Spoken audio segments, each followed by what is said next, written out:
program for a selection based on the best practices that we developed together based on the benchmarks from NASA, for instance.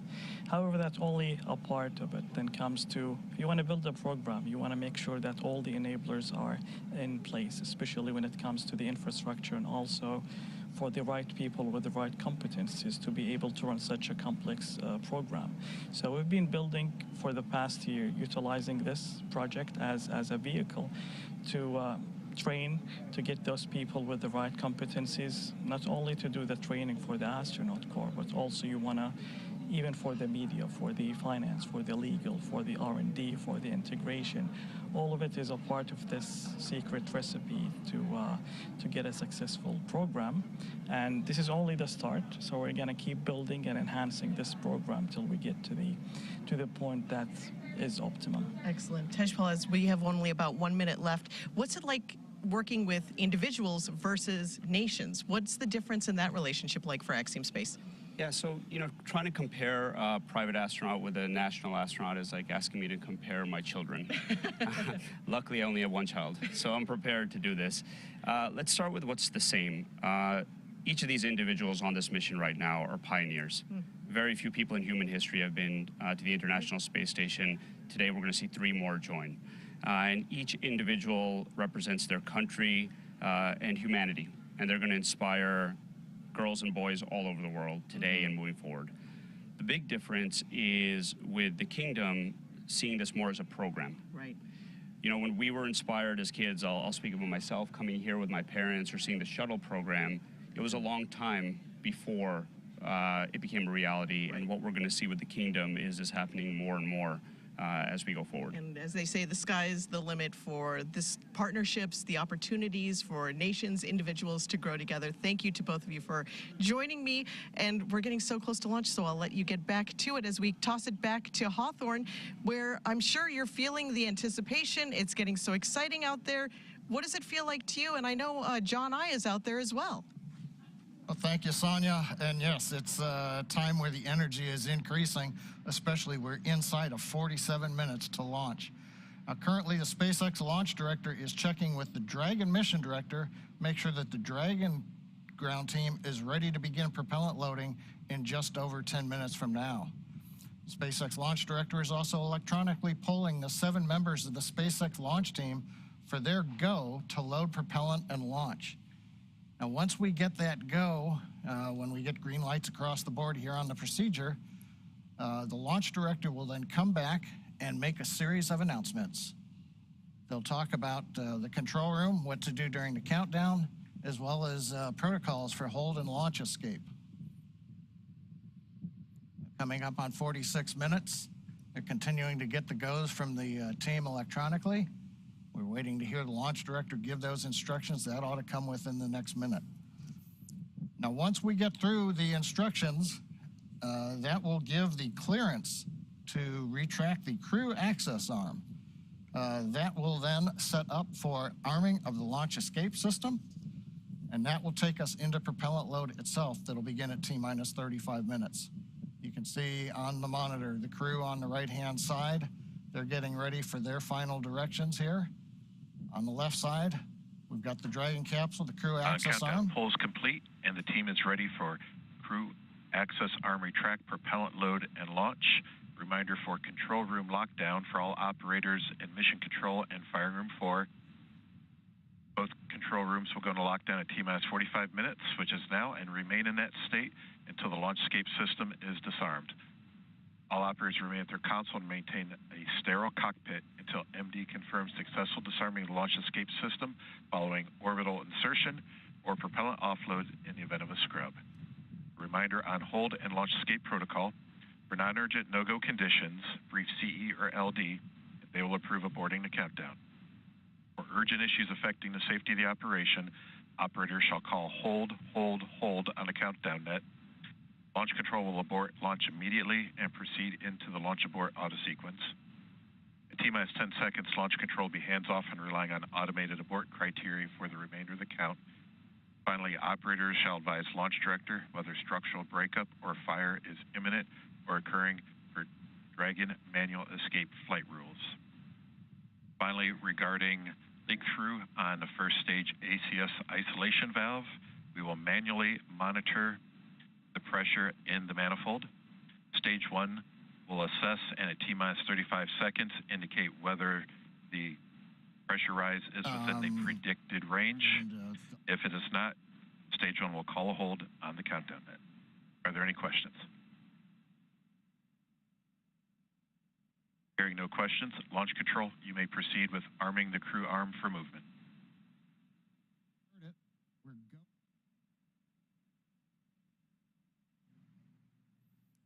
We're go to proceed with Crew propellant access load. arm retraction has And started. the crew access arm, Kate, it's going to begin retracting. We're getting into that next dynamic phase where a lot of events start happening over the next 10 minutes.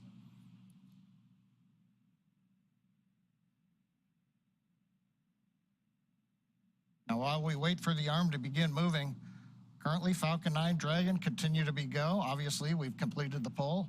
The range continues to be go for launch. They're monitoring clearance area around the pad. And there goes the arm beginning to move, the view from on top of the fixed service structure. And the weather continues to be acceptable for launch as we get ever closer.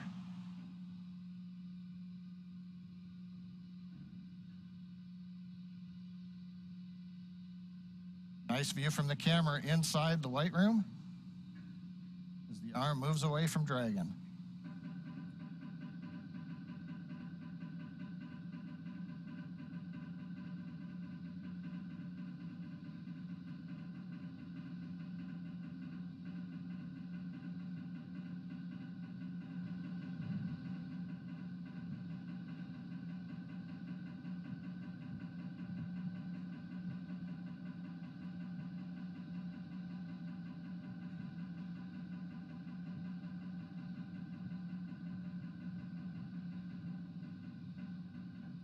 The clock continues to tick down. We're now at T-minus 42 minutes mark on the dot. Crew And access arm retraction is complete. as you just heard there, that crew access arm is now completely stowed. It is now in the launch position, of course necessary in order to clear the way for Falcon 9 to lift off. Now, next up, we'll hear the call out that the launch escape system is going to be armed, and from there, we'll hear that Falcon 9 propellant load will also begin. Dragon, SpaceX, you are go for Section 6. Close visors and arm launch escape system. Copy, go for Section 6. We saw our Ax-2 crew members exit the brand new suit-up room located in the Falcon support building just about 3 hours ago. They also got their tablets. And SpaceX Dragon, visors are closed and we're arming the launch escape system now.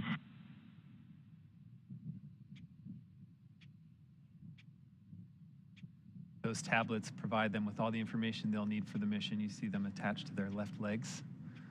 Shortly after that point, the crew took one last ride in the Teslas to launch pad 39A, ascended the fixed service structure, signed the white wall, and ingressed into Dragon. After getting buckled in, the spacecraft hatch was closed, and the closeout technicians cleared the pad, leaving just the crew members inside the Dragon vehicle. All right, so as we heard the call out, we are arming the launch escape system, which is a system that basically gives the crew options, a pathway to safety through all phases to orbit.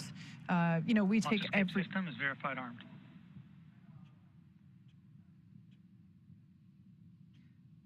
We take every measure possible to ensure that the crew has options. Safety is paramount. So there we just got that confirmation that that launch escape system is now armed. So let's take a look at the teams that are actually working together to make sure this mission is a success. SpaceX is operating out of 2 control rooms today. There on your screen, a live view of our launch control in firing room 4 at Cape Canaveral. This team is responsible for monitoring Falcon 9 throughout the countdown and launch. Second, we have mission control here at SpaceX headquarters in Hawthorne, California. This team in mission control is responsible for close monitoring of the crew and Dragon every step of the way as the spacecraft orbits the planet along its customized flight path. On console or headset, there are a number of key positions who are monitoring the health of the vehicle and crew. The mission director, that person is responsible for mission success, and they are in charge of the room. Today's mission director is Ken Gamerick. Other positions are focused on things like software, propulsion, navigation, avionics, life support systems, and communications with ground segments, as we've heard those kind of called out throughout the day so far. You'll also hear a specific person dedicated to communicating with the Ax-2 crew. They are the Crew Operations Responsible Engineer, or CORE, C-O-R-E. Today's SpaceX CORE is Arthur Berrialt. We've heard him a number of times through the launch countdown. The SpaceX team members will also rotate and hand off coverage to ensure that we have people on console 24/7 for the crew and Dragon for the entire duration of the mission, including all the way through splashdown. And for Axiom Space, the teams in Houston are utilizing Axiom Mission Control Center, an officially certified control center. From the secure facility, teams have live access to voice, video, and data from the ISS and can work alongside their NASA counterparts to run on-orbit operations and monitor every aspect of the mission in real time. This room is led by what we call the Axle, or the Axiom Operations Lead.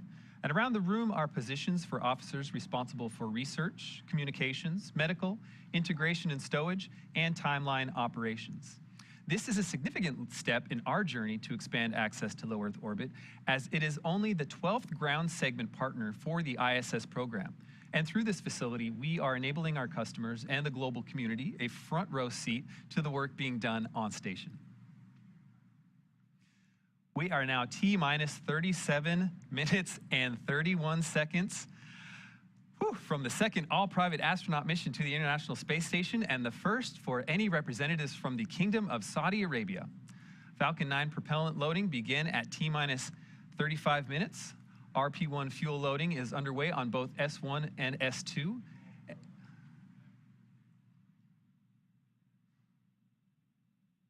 And LOX loading is underway on S1. Tanks will be venting for propellant load. Expect loud venting.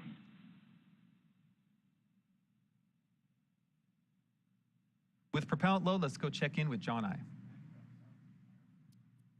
John Innsbrucker here from the webcast desk in Hawthorne, California at SpaceX headquarters. Inside 37 minutes, counting down, we have completed the go-no-go poll for propellant load and for launch. We've just heard a call out. They are now venting down the tanks. That's one of the steps in propellant load. The next major activity will occur at T-minus 35 minutes, when propellant loading will physically begin onto the vehicle. Now we'll start with RP-1 kerosene fuel loading onto both the first and second stages, and we'll be loading liquid oxygen onto the first stage of Falcon 9. Now in order to fly, just like Falcon 9, Dragon needs its fuel and oxidizer. The Dragon capsule you can see here on the screen, it uses a monomethylhydrazine called MMH. That's the fuel that's on board the Dragon. And nitrogen tetroxide, or NTO, is the oxidizer. Together, these propellants feed the Draco engines that maneuver Dragon on orbit, as well as the 8 Super Draco engines that would power the launch escape system in the case of an abort scenario. Now again, coming up in about 40 seconds, we will begin fueling on the Falcon 9. That means right now that those 8 Super Draco engines inside Crew Dragon are ready, if needed, to launch the capsule away from the Falcon 9 rocket in an instant, should there be any kind of an emergency associated with the rocket or the pad. But currently, 35 minutes, 18 seconds and counting, everything continues to look good on Falcon 9 and Dragon. Thank you, John. On the AX-1 flight and during our launch broadcast for that mission, there was a special emphasis on the TRISH research effort, or the Translational Research Institute for Space Health. As the name suggests, propellant load has started. Okay, it sounds like a propellant load has started. As for TRISH, as the name suggests, this is a broad effort aimed at ensuring we understand and are preparing for human health beyond our home planet. This is an effort that NASA astronauts and private astronauts can both participate in. Naturally, life just a few hundred miles above Earth poses some unique challenges that we're still unlocking the secrets to even after 60+ years of humans in space. Here is a bit more on the progress made during AX-1 and what's ahead for our participation in this critical research effort. Thank you for joining us, Dr. Fogarty and Dr. Urqueta from TRISH, the Translational Research Institute for Space Health. Let's start with an easy question. What exactly is TRISH? Yes, TRISH. TRISH is a consortium between Baylor College of Medicine, MIT, and Caltech. We are funded by NASA to relentlessly and innovatively solve the risks for human space exploration and use a variety of tools to get there, including commercial spaceflight. What are the goals of the research being conducted for Ax-2 through TRISH? That is a great question. The research that we're conducting on Ax-2 has been highly prioritized to solve the most important risks for human spaceflight as we are planning to go back to the moon and going to other planets. So all of these projects have been custom made and designed to be easy to collect, to take the least crew time, and to take the least mass, power, and volume. And an example is this kit that I have here. We provide one of these to each of the crew members, and it includes most of the hardware that they need to collect physiologic data, sensory motor, that is your balance, how it changes in space, some surveys, and also how the physiology changes in space. So all of these have been, again, customized for commercial spaceflight. Talk to me about the framework for this research. How is this set up to enable new data for new flyers? Yes, so the EXPAND program at TRISH has two main elements to its framework to accomplish the goals that were just set out by Dr. Urqueta. So we have essential measures, which have been harmonized with NASA's standard measures to make sure that we're collecting the same type of data on every crew member. So we can compare across people, across different missions to really maximize the value. And then we have exploratory studies as the second part of the framework. And this is where the known unknowns, the questions we have about spaceflight or the risks, have hypotheses generated, and we get to test them. How does the research apply to those of us on Earth? I mean, some of us are maybe never going to be leaving this planet. Why do we care about this kind of work? Dr. Fogarty, Dr. Urqueta? Yeah, this is where things get really exciting. So due to the constraints of spaceflight and the complexity, we have to be really focused on creating integrated and holistic solutions. We can't have individual solutions for every problem. Those constraints create a really ideal environment to bring things back to Earth, to put healthcare in people's hands. We believe that these are going to increase healthcare equity, the access to healthcare and the quality of healthcare, which then results in improved health outcomes. How does this mission, Ax-2, add to the range of data? That's a great question. In the last 61 plus years of human spaceflight, roughly only 650 people have flown into space. And if we look at the diversity of these, mostly are male, white males. And what we're seeing with commercial spaceflight is more diverse population. We're seeing people from all ages, younger and older, as compared to your government astronauts. We're also seeing people from multiple demographics, backgrounds, training, education, and also people with medical conditions. So as we keep growing this database of civilians flying into space, we will have all of the tools that we need to make most humans being able to fly into space, stay for there longer, and enjoy the experience. Thanks so much for joining us. I look forward to watching the launch with you and seeing the astronauts return and looking at their data. Thank you. Thank you. We are now just under 30 minutes from the launch of Ax-2 mission. It has taken an enormous effort from an incredibly dedicated and hardworking team to get to this moment. Knowing that not everyone can be here to witness it, and even fewer get to share a message with the crew, we asked teams to record some words for this moment. As the countdown to launch continues, here are a few messages from those across the Axiom family. Peggy, you are an inspiration to so many people around the world. To me, it's been so impactful to see a woman like yourself make such great strides in exploration and achieve so many different types of firsts. My family and I will be watching you launch and cheering you on all the way to the ISS.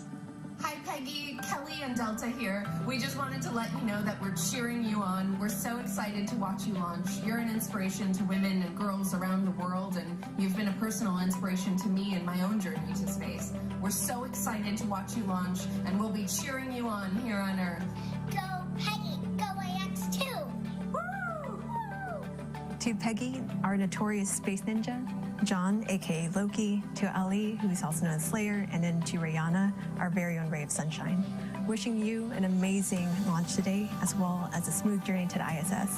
At Astra, Ax-2 crew. Thank you, Peggy, John, Ali, and Rihanna, for inspiring the next generation of astronauts. From our crew experience team to our Ax-2 crew, we are so proud of everything you've accomplished, and we're excited for your successful journey home.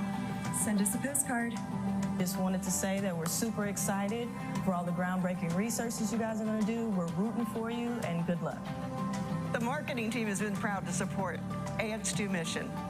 Godspeed, Ax-2. This is the Portable Life Support System team. We are very excited about the Ax-2 mission coming up and wish you all the best. We're very excited for you guys. Y'all are such an inspiration, and we're rooting for you all the way through.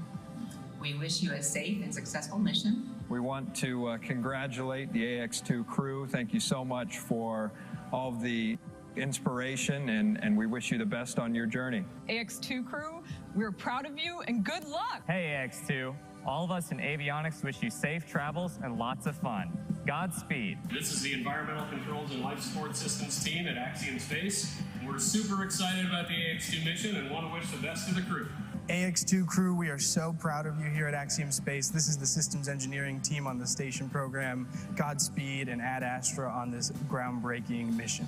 From human resources to you, go Ax-2! We're sending all of our support to you guys from here in Axiom headquarters, and we just wanted to say congratulations on the Ax-2 mission. Hey, this is Ryan Lee from the Pressure Garment team, wishing you on the Ax-2 flight all the best. Godspeed, guys. Go team! Go team, go team, go team, go!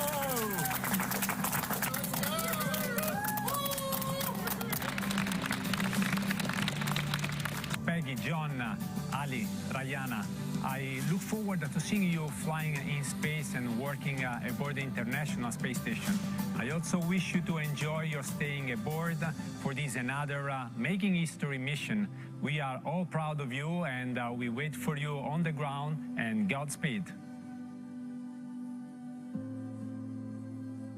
A big thanks to all those who contributed to those videos and everyone behind the crew today. A lot of really excited teams out there. And a special thanks to Kelly Girardi and the Space Gal, Emily Calandrelli, both big STEAM education advocates who you just saw as well. They dedicate their influence to increasing literacy and interest in science, especially for young girls, which is awesome. Yeah. You know, Emily and Kelly are both moms to young girls, so it's safe to say that they have front row seats to knowing what is cool and inspiring. Now, speaking of front row seats, it's been feeling like we have one of our very own looking at Pad 39A with these camera views that we've been getting all morning and afternoon. Now, let's take a moment to get acquainted with the vehicles that you see there on your screen. The Falcon 9 rocket with a Dragon spacecraft on top together stand at about 215 feet, which is almost 30 feet taller than the Leaning Tower of Pisa in Italy. Falcon 9 is a reusable two-stage rocket, which means it's kind of like two rockets in one, the first stage and the second stage. The first stage is the bottom two-thirds of the vehicle. Today's booster is flying for the first time. You can think of it as the large bottom white portion and the middle black portion. So that's what we mean when we say the booster. The first stage is responsible for accelerating Falcon and Dragon through the Earth's atmosphere and into space. In order to do that, it has 9 Merlin engines at the bottom of the stage. Prior to liftoff, the Falcon 9 first stage is... Stage 2 cryohelium load has started. Actually, and currently underway, is being loaded up with nearly 1 million pounds of fuel and liquid oxygen. The Merlin engines on the first stage are optimized for sea level. They achieve 190,000 pounds of thrust during ascent and descent.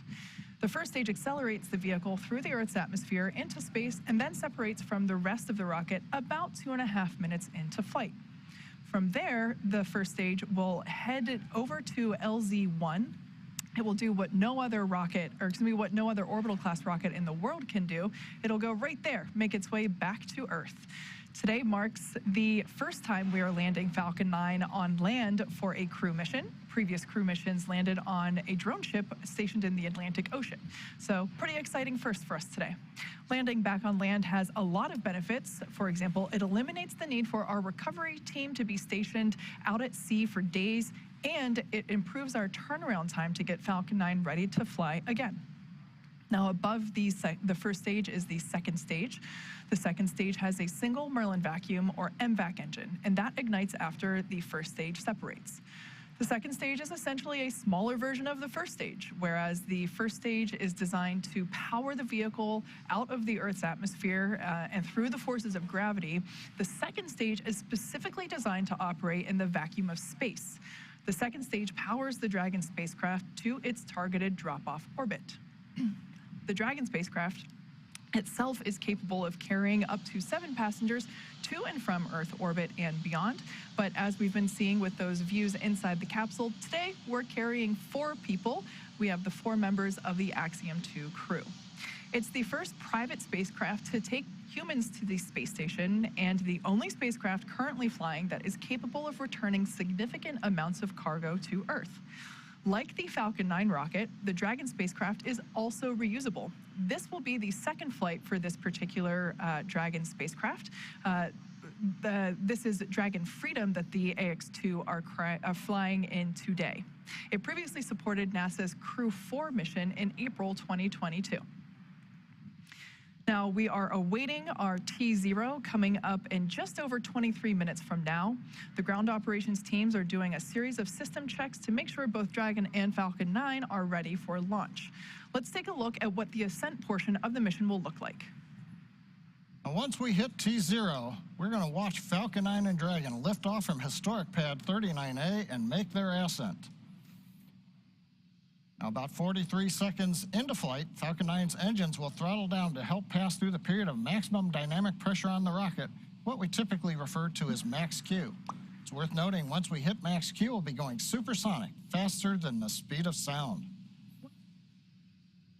Dynamic pressure, we can throttle up our Merlin engines once again. From there, at about 2.5 minutes into flight, we have a series of 3 events that happen in rapid succession. First is MECO, or main engine cutoff. This is where all 9 Merlin engines will shut off in preparation for stage separation, where, as the name suggests, that's where the first stage detaches from the second stage, with the first stage making its way back to Earth for landing as the second stage continues on its journey with the third event.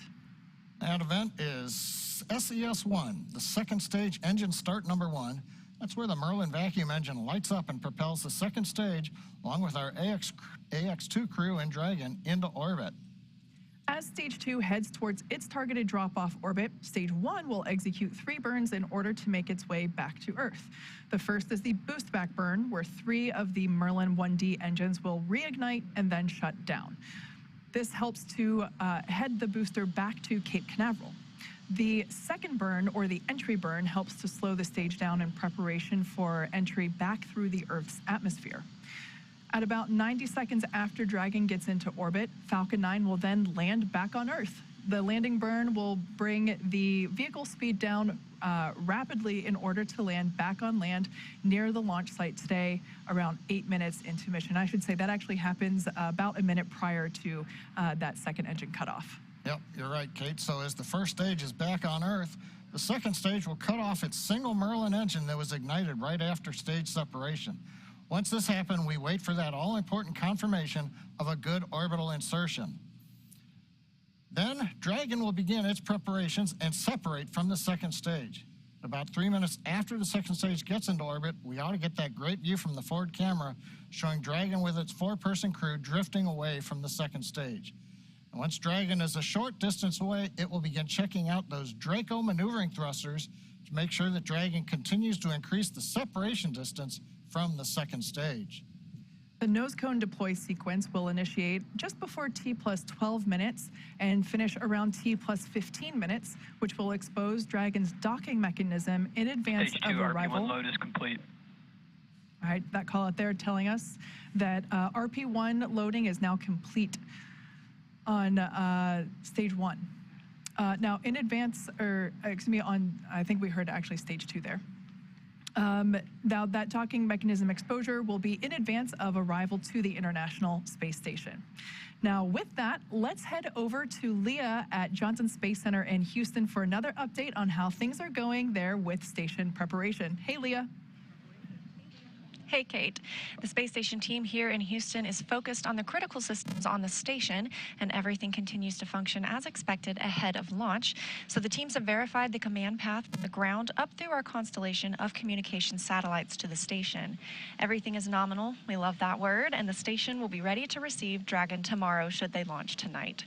Mission Control Houston is go for launch. Once the crew arrives at station, the Expedition 69 crew will be there to welcome the Ax-2 crew on board.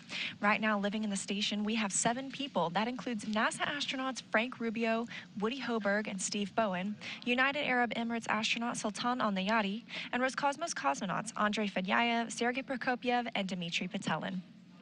Flight Director Greg Whitney is on console now, leading flight controllers on the Orbit 3 team in Houston for launch, and Flight Director Marcos Flores will lead teams for docking tomorrow. A reminder that launch today will take about 16 hours to get to the station, with docking to the Node 2 Zenith or space-facing port scheduled just before 9:30 a.m. Eastern Time tomorrow. Once Dragon is fully docked to the station, the teams here in Houston will assist the Axiom Space and Space Station astronauts with leak checks as they work to open hatches on both Dragon and inside the station's pressurized mating adapter. We expect hatch open to take place about 2 hours after docking. That's it for us here in Mission Control Houston, and I will send it back over to the team in Hawthorne. Duke? Thanks, Leah. And all of that is set to begin in just over 18 minutes from right now. And I got to say, the energy around here is certainly rising. As Leah just mentioned, once the crew launches, they will spend the next 16 hours in Dragon, catching up to the International Space Station. That time on orbit and in Dragon will feature a variety of tasks, including some planned photography, but about half of that time is scheduled for sleep, which the crew will absolutely need because once they reach the ISS, they have quite the schedule ahead of them.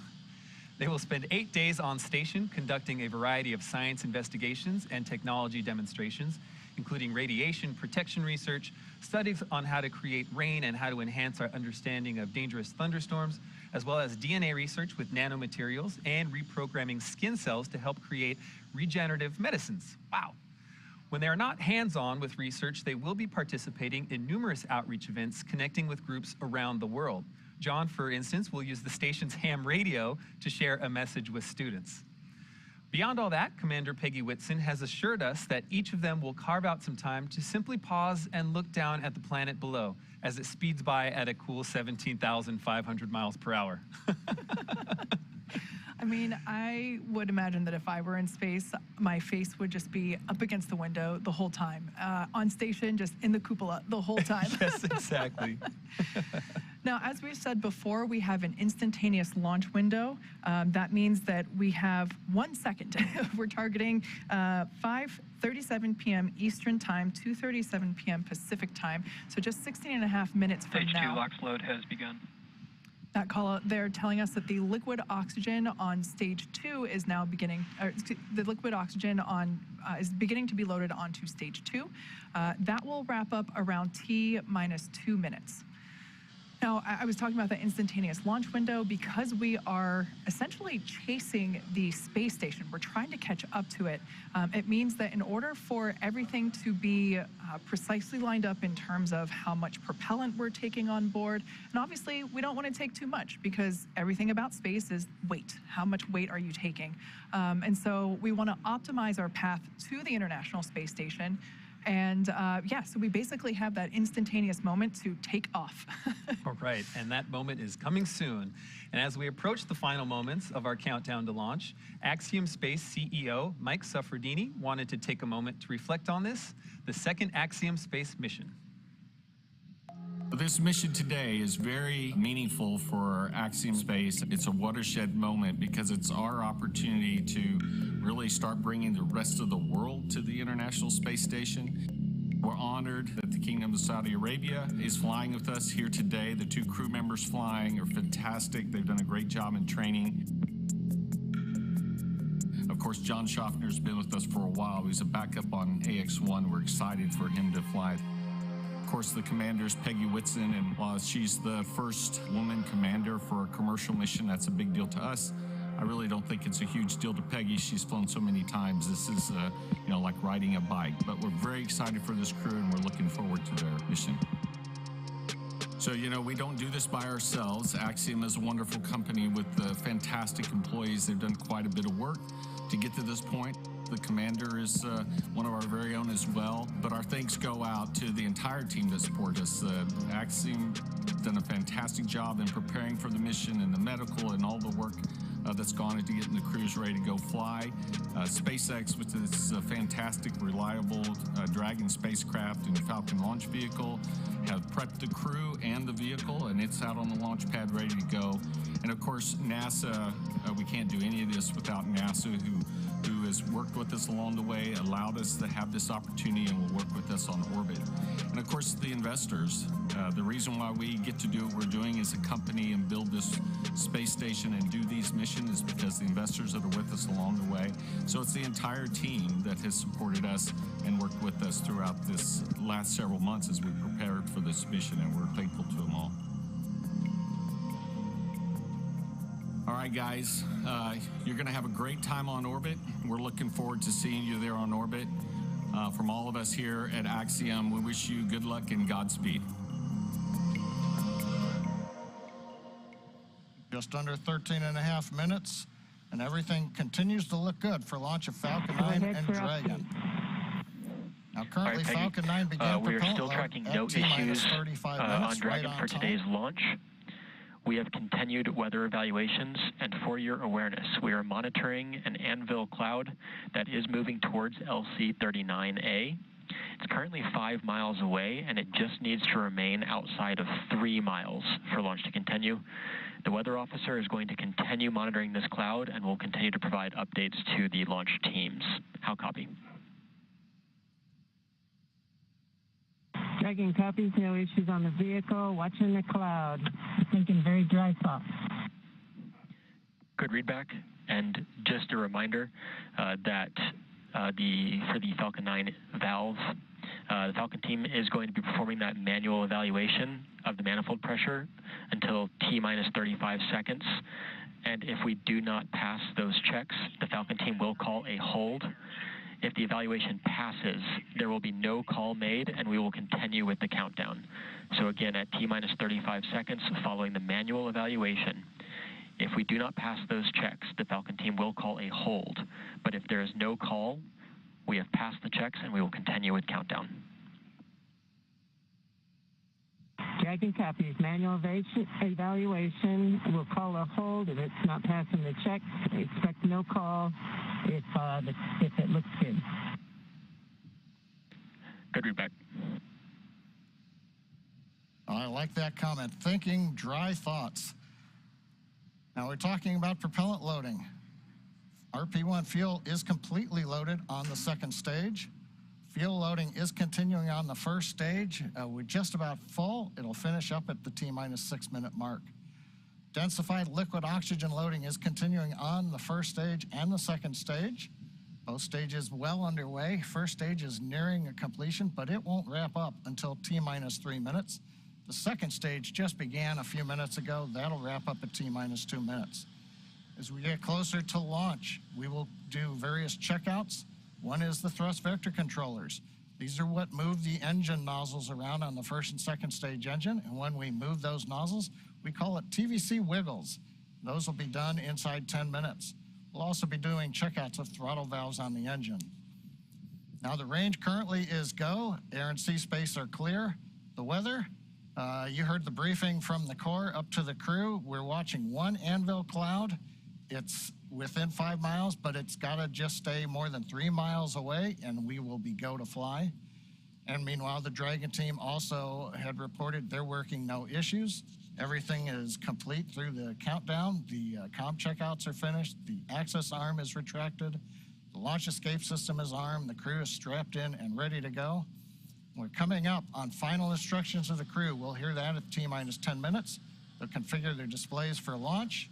They'll get the last messages, and then we'll go into the terminal countdown sequence. Let's listen into the countdown net. Dragon, SpaceX, confirm crew displays are configured for launch. And SpaceX Dragon, we can confirm crew displays are configured for launch. SpaceX copies. And on behalf of the entire SpaceX team, we are honored to have you aboard Dragon Capsule Freedom today on its next trip to the International Space Station and the second Axiom crew mission. We wish you a great mission, good luck, Godspeed, and enjoy the ride. Let freedom fly. We hear the crew calling back to the ground, let freedom fly, and we see them applauding. Everything continuing to look good. We're coming up on 9 minutes to launch. Next major event is going to be engine chill at T-minus 7 minutes.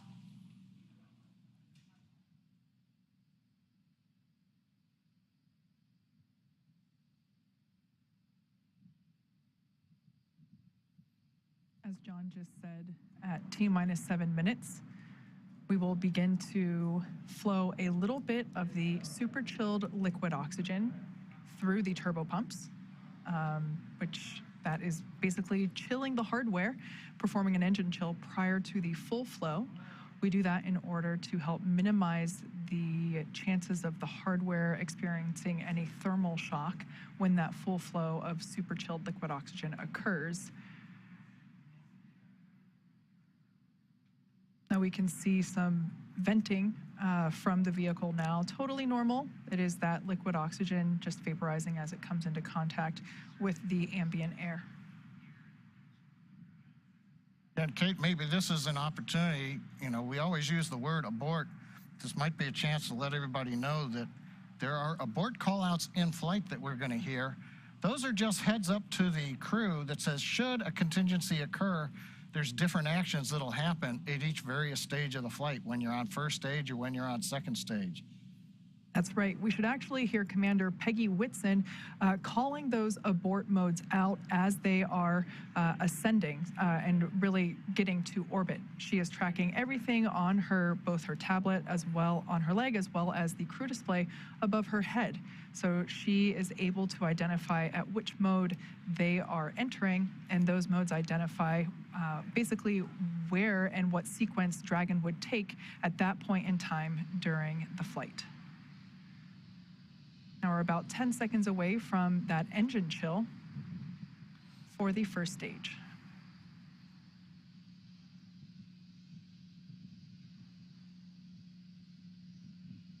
Engine chill has started. All right, right on time. We've opened the valves that are letting liquid oxygen and kerosene fuel down to the Merlin 1D engines on the first stage. Our next major activity coming up at T-minus 6 minutes approximately, we'll hear the announcement that fuel loading is complete on the first stage. And one other comment, while we were hearing the briefing to the crew at the T-minus 10 minute mark, we also heard reference to a call out that may or may not be made at T-minus 35 seconds. Many of the checkouts of the Falcon 9 are done by computer in the last minute.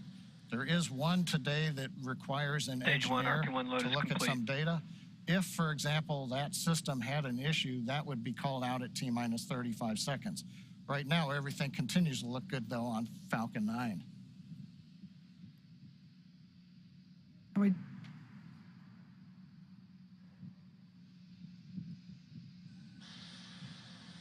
We also heard in the briefing that they are tracking an anvil cloud that at the time of the briefing was about 5 miles away from the pad. They are tracking it. It just needs to stay outside of 3 miles, so everything still continues to look okay on that front. The next call out that we'll hear in about 30 seconds is that Dragon has transitioned to the terminal count configuration. That's basically an indication that the Dragon spacecraft has taken over the spacecraft down and will at that point be on internal power.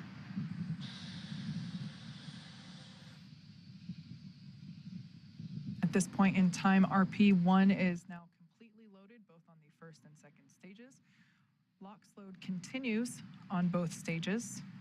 It'll wrap up at T-minus 3 minutes for first stage and T-minus 2 minutes for second stage. Falcon 9 tanks are pressurizing for strong back retract.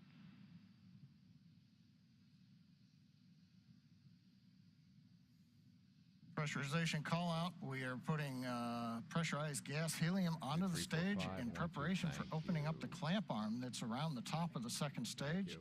That'll happen just at about the T-minus 4 minute mark. 1, 2, 3, 4, 5. 1, 2, 3, 4, 5. About 10 seconds after that, the strong back, the structure alongside the Falcon 9 will recline just about 2 degrees away. We've heard the call out, strong back is retracting. That starts the sequence now in the ground computer to open the arms. Hey, good afternoon, everybody. This is Erik Von Ancken, your new space expert. If you're watching us on clickrelated.com, it's probably because we are now 4 minutes away from launch on the Space Coast at Launch Pad 39A at the Kennedy Space Center. See the arms opening up and now. So we have 4 astronauts on board stage. this SpaceX capsule as we speak. One of them is we should now be able to see that strong back retract just a couple degrees away from the launch vehicle. Might sound familiar. Upon liftoff, it will move back even further in order to clear the way for Falcon 9. Almost 2 years on the space station and most spacewalks for a female. So she's commanding this structure is what is utilized to horizontally integrate the vehicles while still in the hangar, as well as transport them horizontally to the launch pad and then raise them to their vertical launch position. The first time was last year on an Axiom flight. So Axiom is the space company based out of Houston. And what they've been doing is arranging these flights with NASA and SpaceX. In this case, Stage 1 LOX load is complete. A whole bunch of right money, on time. hundreds Stage of 1 millions of LOX load is dollars, and complete. NASA. So We're down to first just that they loading can use liquid this oxygen rocket, on the they can second fly stage. this Falcon 9, That'll wrap up just and then after they can get the T-minus 2 Falcon minutes, 9 all the way to the we'll space have station the using million a pounds Dragon propellant on board capsule. Give Falcon me 9 1 ready to second, fly. folks. We are now 3 minutes We can from see the launch. vehicle continuing to vent some of that gaseous, or the liquid oxygen that has now vaporized. Dragon is in terminal count and is on internal power.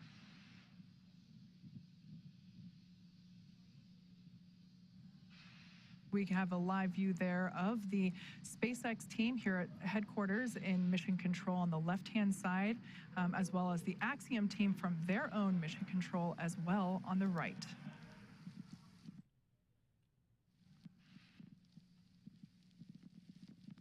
Dragon SpaceX for weather. Looks like the system has cleared, and we're looking like we're go for launch for weather. All right, we've heard a good news information to the crew. Dragon copies. We're letting them know that it appears the weather Sorry, is going folks, to avoid the technical area. issue. We are now 1.5 minutes from launch. So anyway, commercial mission headed to the International Space Station. Liquid oxygen load complete on The person in the pilot seat, John Schaffner, he is a very wealthy man and a very successful man. He's wanted to be an astronaut since he was a kid. So he's paying for a seat. And also there are 2 Saudi astronauts on board. Astronauts that have never flown to space, astronauts that weren't even astronauts until very recently, because this is the beginning of the Saudi space program. They're not the first Saudis to go to space. They are the first Saudis to go to the International Space Station. The first Saudi in space was, I believe, in 1985 on board a space shuttle mission. Anyway, this is big for them, because, of course, these are first all around. Peggy Whitson being the first female commander of a private mission. I know that it's only been 2 private missions at the space station, but still, this is not a big deal for her. It's a big deal overall because of all of the firsts on this mission. So we are now 30 seconds away. They were watching an anvil cloud getting very close to the launch pad. It looks like that is clear. Launch is just seconds away. Let's check it out. Dragon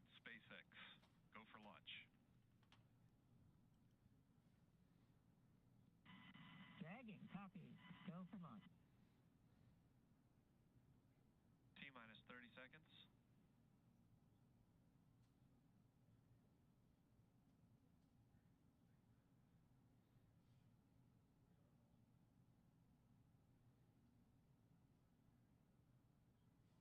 T-minus 15.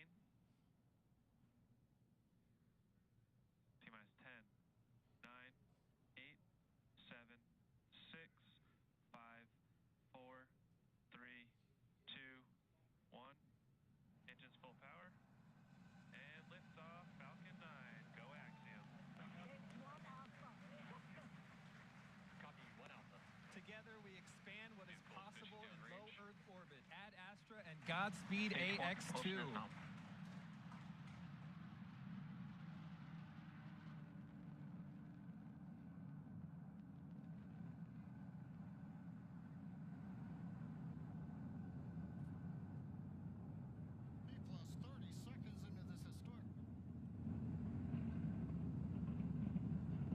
T plus 36 seconds into flight. A great view of Falcon 9 heading to space. Power telemetry is nominal.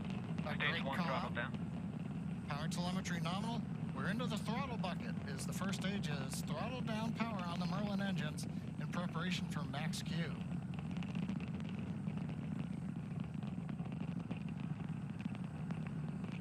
Falcon 9 is supersonic. Faster than the speed of sound as we're getting great views from the first stage camera looking back at Kennedy Space Center Complex 39A. Stage 1 throttle up. Max-Q. We're out of the throttle bucket. Stage 1 Bravo. Copy, 1 Bravo. We're at full power, and that call out 1 Bravo, that's another one of those abort modes.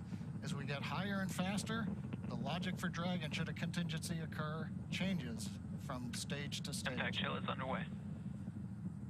Chill announcement says we're getting the turbo pump on the second stage engine cooled down in preparation for its light up coming up in just another minute from now.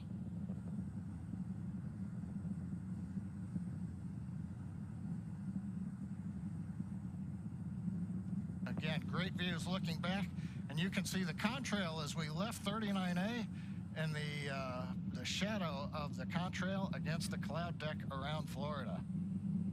Now we're coming up 3 big sequences and a view live of the crew inside Dragon.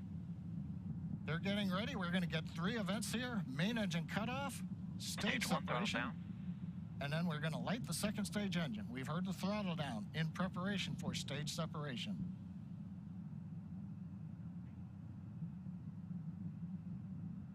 Eco. 2 Alpha. Stage separation confirmed. Copy, 2 Alpha. And back ignition. Stage 1 boost back startup. All right, stage separation. We've lit the second stage engine. The first stage is into the boost back burn, working its way back towards Cape Canaveral.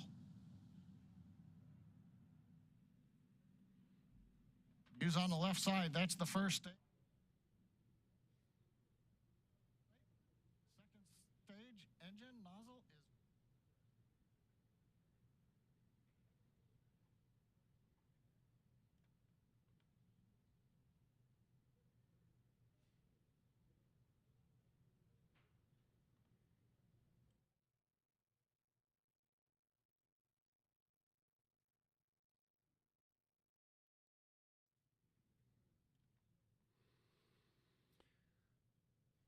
So, folks, I don't know if you're watching this on your cell phone, standing at the beach, looking up at the sky. I guess if that's the case, there's no need for me right now, but I can tell you it's going really well. You probably can't see anything other than the contrail in the sky, but this has gone as perfectly as some 200-plus other Falcon 9 rocket launches from the Space Coast and, of course, the West Coast of the United States.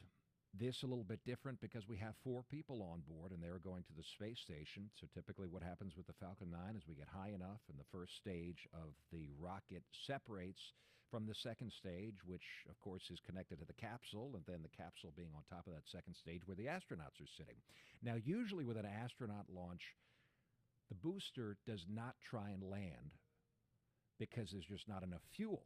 Well, SpaceX has learned enough, they've launched enough, they've tweaked enough to figure out how to be able to conserve enough fuel or still have enough fuel, at least making enough of a direct descent to come back down to the Kennedy Space Center, or in this case, the Cape Canaveral Space Force Station, to land back at their complex where they have this landing pad for all of the Falcon 9 rocket boosters. We're expecting that to go very well. I'm watching on the left side of my screen. The grid fins, the steering fins on the bottom of that rocket booster have come out, and it looks like that this booster is going to make yet another very likely successful attempt and landing back at the Kennedy Space Center, or like I said, nearby the Kennedy Space Center. So we can watch this touchdown, and again, we will hear that sonic boom in just about 2-3 minutes from right now.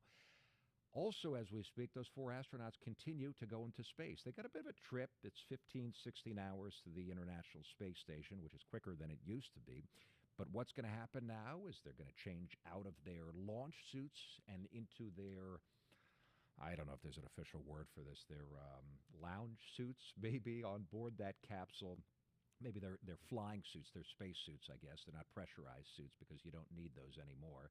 And then from there, they're just going to relax for this ride to space. Usually they bring along what they call a zero-G indicator. It's something cute, something that means something to the astronauts, and then they release it once they get into the zero-gravity environment, and then you see this little object begin to float around the capsule. That's when you know that they're safely in orbit. I'm looking at the picture. I'm not seeing that yet.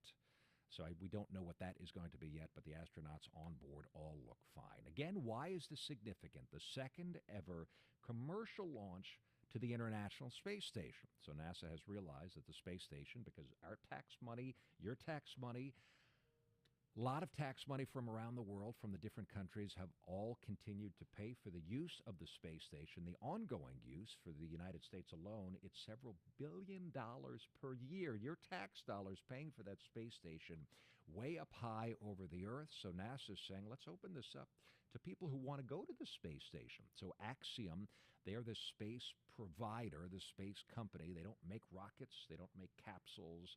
They are making a space station in the future, and they are making the next Artemis spacesuits to walk on the moon. But right now what they're doing is arranging these partnerships, these launch opportunities with NASA and SpaceX. So again, Axiom pays SpaceX for the rocket and the capsule to put their people on board, and they pay NASA to be able to send them to the space station and live on board the space station for 8 days. The rocket booster coming down at the Cape Canaveral Space Force Station, and it's looking good. Few seconds touching down. The grid fins are firing. The landing legs coming out, and perfect. They nailed it yet again. This is the first time that they have landed the rocket booster that has been used to launch astronauts. Normally, the rocket launch is carrying space satellites, carrying cargo to the International Space Station. They have, in the past, landed that booster back on Earth, either out on a barge out in the Atlantic, or back at the Cape Canaveral Space Force Station. First time they've done this with an astronaut launch.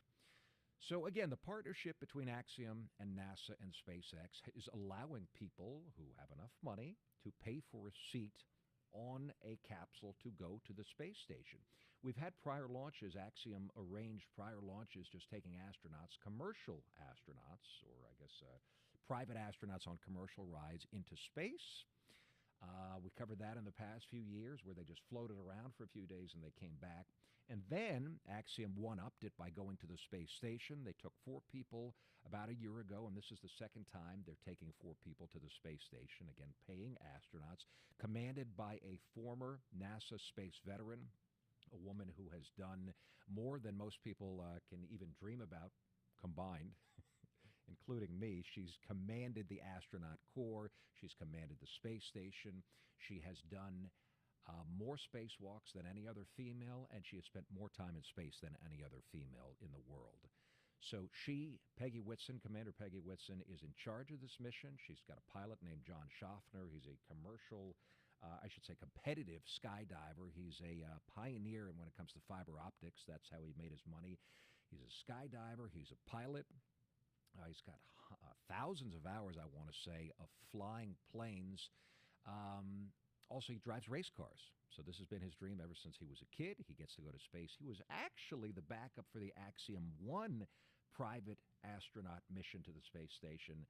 They didn't need a backup, so now he gets to fly. And then there are 2 Saudi Arabian astronauts on board, the first ever Saudi astronauts, the first ever Saudi astronauts to graduate from the Saudi Astronaut Corps, but the first Saudis to go to the space station. So now they have about 15 hours left, as I was saying. They're still in their pressurized spacesuits. They're at the point, 10 minutes into flight, where they could start transitioning out of their spacesuits. Typically, this is when they kill the camera feed, and they realize that they're safe, and they get to change into their flying suits, much more comfortable suits. They don't need helmets because they don't need to be pressurized anymore because they're safely inside the pressurized capsule, the Dragon capsule going to the space station. So what do? Continue enjoying the ride. There's not much pressure inside there. There's no G's anymore because you're in the weightlessness of space. You're just floating along. You're going about 17,500 miles an hour around the Earth. You're trying to catch up to the space station, but it takes some time. That's why they need about 15 hours, but they don't feel it, even though you're going faster than an airplane by about, about 10,000 miles per hour more than the speed of an airplane, which, of course, you don't feel either. So you can see there's a pen floating around. Oh, you know what? It's the pen that attaches to their iPad. They're just taking some notes, but then beyond then, they'll take a nap. They'll probably eat something. And then as they get close to their arrival for the space station, they'll start to prepare for that. It's entirely automated on this Dragon crew capsule. It will dock itself autonomously. They just have to monitor it, but they don't really have to do anything inside that capsule right now other than just watching buttons. I want to say gauges, but everything's electronic. Watching lights, watching buttons, watching screens. The iPads that they have on their knees, strapped to their knees, give them real-time data about the spacecraft, the health of the spacecraft. There's no indication that anything's wrong or that anything is showing up that they need to monitor, but still, that's what they do. We have James Sparvero out at the coast at the Kennedy Space Center. He's been monitoring the launch for us all afternoon. The trunk, by the way, is just separating. That's the service module connected to the the crew capsule, the SpaceX Dragon crew capsule. That has separated and floating away. That's nominal. That's what's supposed to happen. That's really the last sign. That's really the last thing that has to happen. So now the capsule itself, the crew capsule, is just floating by itself in space, as I said, going around the space station. So again, James Sparvero is out there at the Kennedy Space Center. He has been monitoring the launch and reporting on it for us. We're going to hear from him tonight at 11 o'clock. We do not have a 6:30 newscast this Sunday evening as we normally would because we have golf on tonight that runs through about 7 o'clock after that 60 minutes, and then we will see you again at 11 o'clock. So I hope you can join us then. Hope you've enjoyed this webcast. Again, a little different than we usually do things. Usually we're on TV with you, but because of golf, not today. So if you tuned in, I'm Erik Von Ancken, and I appreciate you very much. I'll see you again tonight at 11 o'clock. Enjoy your Sunday.